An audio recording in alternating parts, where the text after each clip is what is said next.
ఇప్పటికీ ఇంత పోరాటం చేసిన ఉండవల్లి అరుణ్ కుమార్ గారు కూడా మార్గదర్శి చిట్ ఫండ్స్కి మార్గదర్శి ఫైనాన్స్కి మధ్య తేడా అన్నీ ఒకటే అని చెప్పి ఆయన లేటెస్ట్గా బ్యాలెన్స్ షీట్లో పెట్టేశాడు. 2006 నాటికి మార్గదర్శి ఫైనాన్షియర్స్ అనేటువంటి సంస్థ లేనే లేదు ఆయన వెబ్సైట్లోనే. 2006లో ఆయన వ్యాపారాలన్నీ రాశాడు. రామోజీ గ్రూప్, మార్గదర్శి ఫైనాన్షియర్స్ లేదు. అదే నా ఆరోపణ. ఎందుకు దీన్ని ఇలా దాచి ఉంచి 2600 కలెక్ట్ చేశారు?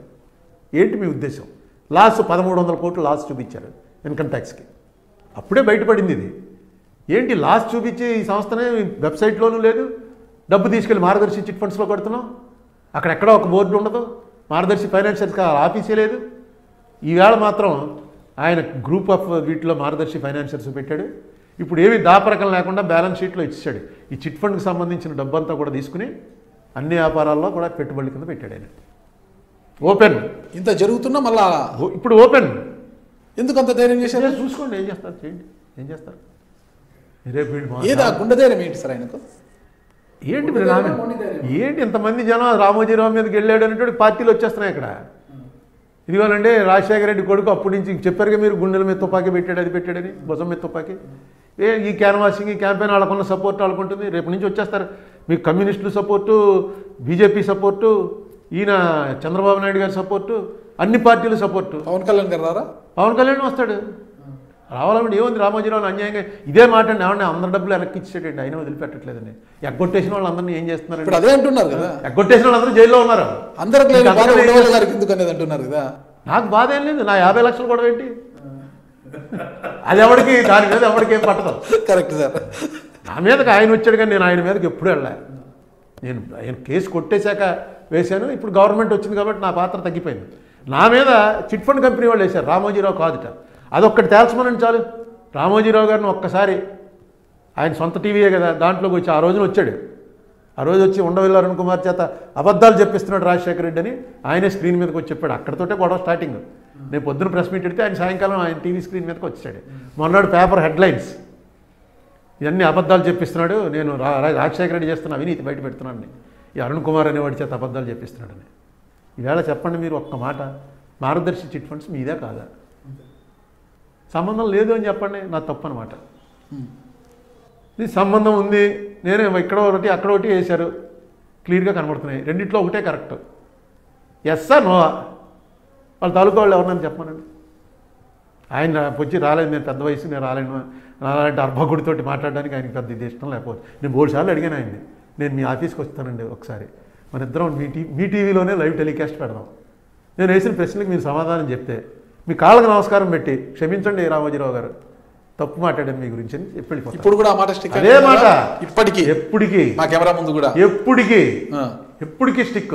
మీరు రామోజీరావు ముందుకు వెళ్తారు, వాళ్ళ స్టూడియోలోనే వాళ్ళ టీవీలో ఆయన ఎదురుకుండా కూర్చుని నేను వేసిన ప్రశ్నలకి చెప్పి ఆయన చెప్పిన సమాధానం నాకు కనుక కరెక్ట్గా ఇంప్రెసివ్గా ఉంటే నేను వెంటనే రామోజీరావు గారు కాళ్ళకి నమస్కారం పెట్టి, అయ్యా మిమ్మల్ని 16 ఏళ్ళు నా వల్ల బాధ కలిగి ఉంటే క్షమించండి, మీరు ఇంత ఉన్నతులని తెలియక నేను ఏదేదో మాట్లాడాను అని చెప్పి వచ్చేస్తాను. ఆయన సమాధానం చెప్పలేడు అనుకోండి, నన్ను ఎలాగా పిలవడం. ఎందుకంటే ప్రశ్నలేంటో, నా ప్రశ్నలేంటో ఆయనకు తెలుసు. ఇది ఎన్నోసార్లు చెప్పాను, మా ద్వారా చెప్పలేదు, మీతో చెప్పినవే అన్నీ ఇవన్నీ రికార్డు కదండి. ఆయన బ్యాలెన్స్ షీట్, ఏమంటే బ్యాలెన్స్ షీట్లో ఈ ఫిగర్ ఏంటి, ఆయన ఆడిటర్లని అందరినీ పెట్టుకోవచ్చు, నేను ఒక్కడనే వెళ్తాను. బట్ లే మ్యాన్, నేను ఒక్కడనే వెళ్ళటువంటిది ఏదో ఛాలెంజ్ దాక్కుస్తీకని కాదు. ఒక లే మ్యాన్కి సాటిస్ఫాక్టరీగా మీరు సమాధానం చెప్పగలిగితే. నేను ఇప్పటివరకు రామోజీరావు డబ్బులు ఎగ్గొట్టాడని కానీ, రామోజీరావు డబ్బులు ఎగ్గొట్టే ఉద్దేశంతో చేస్తున్నాడని కానీ నేను ఎప్పుడు చెప్పలే. ఎలా కడతారండి డబ్బులు అని అడిగాను. ఇదిగో ఇలా కడతానని అమ్మేసి కట్టాడు.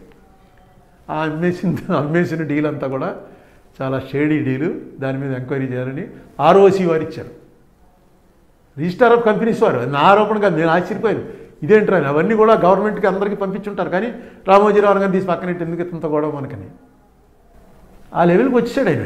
కానీ అది తప్పు అంటాను నేను. అది ఎవరు కూడా ఎబోలా ఉండకూడదు. నేను అనేక సార్లు చెప్పాను.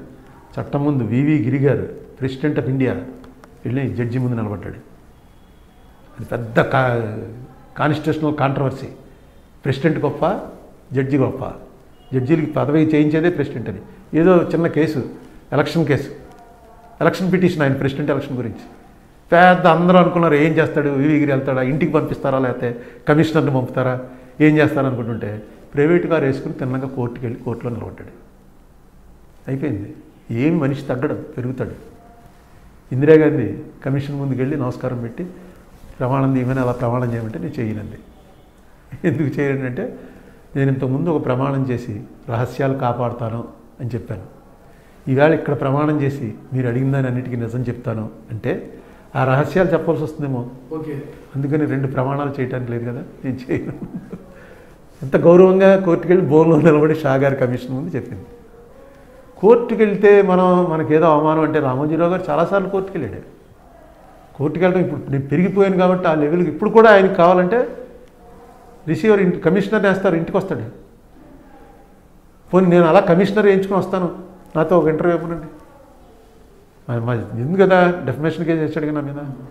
అందులో ఆయన్ని వెంటనే చేయొచ్చు, నేను రేపు అడిగితే కోర్టు ఇవ్వాలి వెంటనే. ఇందులో రామోజీరావు అన్న ఆయన్ని మేము కోర్టుకు పిలవండి అని. ఆయన వెంటనే ఎగ్జామ్షన్ వేస్తాడు, కోర్టుకు రాలేని మీరే రండి ఇక్కడికండి. నేనే వెళ్తాను 14%. చూద్దాం సార్, రామోజీరావు గారు మరి స్పందించి పిలుస్తారేమో. ఇంతకన్నా ఈ కేసు పబ్లిక్లో వచ్చేవి, వాట్సాప్లో పెట్టేవి, వీళ్ళందరూ కూడా రామోజీరావు గారు తెలుగుదేశం పార్టీయో లేకపోతే యాంటీ జగన్, వీళ్ళందరూ ఆరాధకులుగా మారిపోతున్నారు. ఇందులో జగన్మోహన్ రెడ్డికి ఏ సంబంధము లేదు. జగన్మోహన్ రెడ్డి చేసి తీరాలి, చేయకపోతే జగన్మోహన్ రెడ్డి రామోజీరావు గారు కాంప్రమైజ్ అయిపోయినట్టు లెక్క. ఈవేళ నాకు కేసీఆర్ గారు రేపు వేయకపోతే కేసీఆర్ గారు ఆయన అంటే భయపడుతున్నాడు అనమాట. చాలా సింపుల్. లేకపోతే నేను కేసీఆర్ గారిని అడిగాను, ఏమంటే కేసీఆర్ గారు ఒకవేళ రామోజీరావు గారితో మీకు ఏమైనా ఎంబరాస్మెంట్ ఉంటే రామోజీరావు గారు చేసిన దానిలో మాకేం అభ్యంతరం లేదని వేయండి. ఆయనకి ఎగెనిస్ట్గా ఏమంటుంది, ఏం మాట్లాడతావా, ఏది లా ప్రకారం ఏది ఉంటే అట్లేస్తారు కానీ ఎట్లా చేయమంటే అట్లా చేస్తారా, వీట్లేదేమండి అన్న వేస్తారుండు, ఎందుకే వేయిస్తాను, అదేంటిది మమ్మల్ని పార్టీ చేసిన తర్వాత మేము వేయకుండా ఎట్లా తప్పుకుంటాం, వేస్తాం అని చెప్పాడు ఆయన. ఈ మధ్య కొంచెం 1-2 సార్లు మాట్లాడాను ఫోన్లో, సార్ వెళ్ళి కలిశాను కూడా. ఆ చనువు మీద వేస్తానన్నాడు. కానీ వేసే ఉద్దేశం లేదనుకోండి, రామోజీరావు గారిని ఎందుకు ఎంబరాస్మెంట్ చేయడం, ఎలక్షన్లు వస్తున్నాయి ఆయన ఏం చేస్తాడో మన అనేటువంటి భయం ఉందనుకోండి, తప్పకుండా ఆయన చేస్తుంది. కేసీఆర్ గారు కూడా భయపడతారా? భయపడుతున్నట్టే లెక్క. అంతేగా, అయిపోతే ఇంకేంటండి పార్టీ వేస్తాను. అప్పటి నుంచి చెప్తున్నాను, 2019 నుంచి ఇదే గొడవ. నేను లెటర్స్ రాసి మొన్నేమో డైరెక్ట్గా చెప్పాను, వేస్తే ఓహో ఈయన భయపడలేదురా అనుకో, లేకపోతే భయపడుతున్నాడు అనమాట. వేసి తీరాలి, ఈవేళ కాకపోతే రేపైనా వేసి తీరాలి. ఎందుకంటే పార్టీ ఆల్రెడీ పార్టీ చేసాం, కోర్టు నోటీస్ ఇచ్చింది. లాగుతారు గవర్నమెంట్ కదా, వాళ్ళ ఇష్టం. ప్లేటర్ అడిగి వెళ్ళి నిలబడతాడు, టైం కావాలని నన్ను అడుగుతాడు. అడిగినందుకు 2 లక్షలు 3 లక్షలు గవర్నమెంట్ పే చేస్తుంటుంది. పెద్ద ప్లేటర్లు వస్తారు. నేను ఎందుకు జగన్మోహన్ రెడ్డి గారు కూడా ఒక రాజకీయ నాయకుడే కదా, ఆయనకు భయం లేదు రామోజీరావు గారు అంటే? వీళ్ళకి పడదు. వీళ్ళకి రాజశేఖర రెడ్డి కానీ కాంగ్రెస్కి కానీ పడదు. ఎప్పుడు వాళ్ళు వ్యతిరేకం ఆ పేపర్. అందుకని ఆ పేపర్తో కొత్తగా గొడవ పెట్టుకోవడం వల్ల వచ్చే నష్టమే లేదు. ఆల్రెడీ నష్టం జరుగుతూనే ఉంటుంది. కొత్తగా మీకు రాజశేఖర రెడ్డి అయితే అదేది ఆరోగ్యశ్రీ అని పెట్టి ఓపెనింగ్ ఆ రోజు ఎంత దారుణం, కళ్ళమని నీళ్ళు పెట్టుకున్నాడు రాజశేఖర రెడ్డి.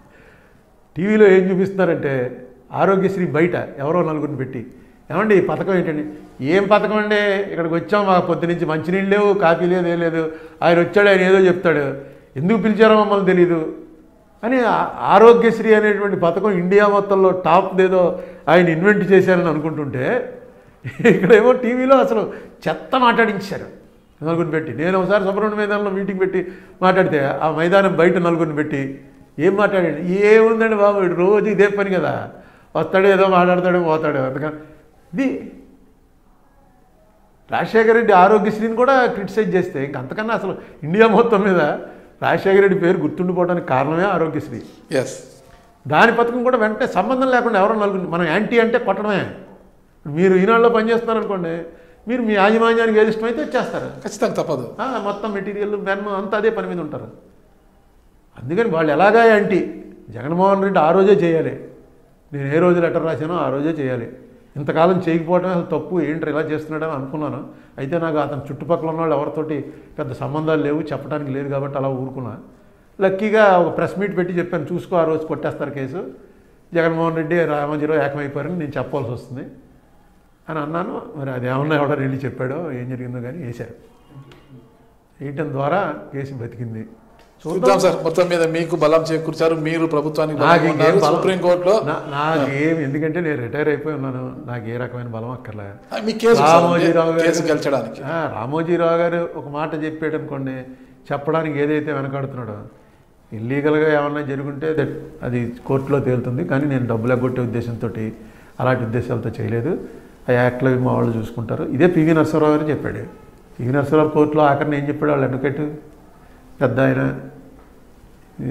మొన్న హార్ట్ ఆపరేషన్ చేయించుకున్నాడు అంటే నేరం ఒప్పుకున్నట్ట.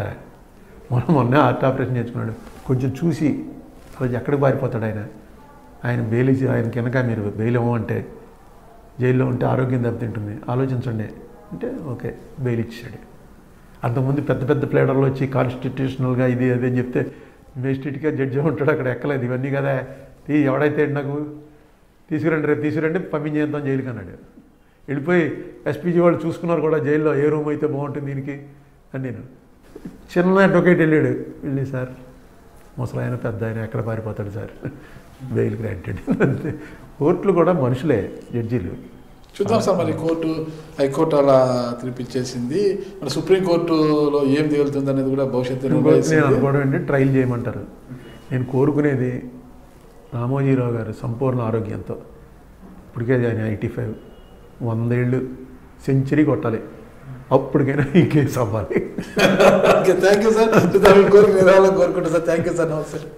మీరు చూస్తున్నారు ఐ డ్రీమ్ న్యూస్ ని. Please subscribe I dreams. For more videos, subscribe I Dream. Please subscribe for more videos. I dream. I dream. For more videos, Subscribe, I dream. Please subscribe. Subscribe I dream channel. Do subscribe. I dream. I dream ఛానల్ని subscribe చేయండి. Do watch I dream.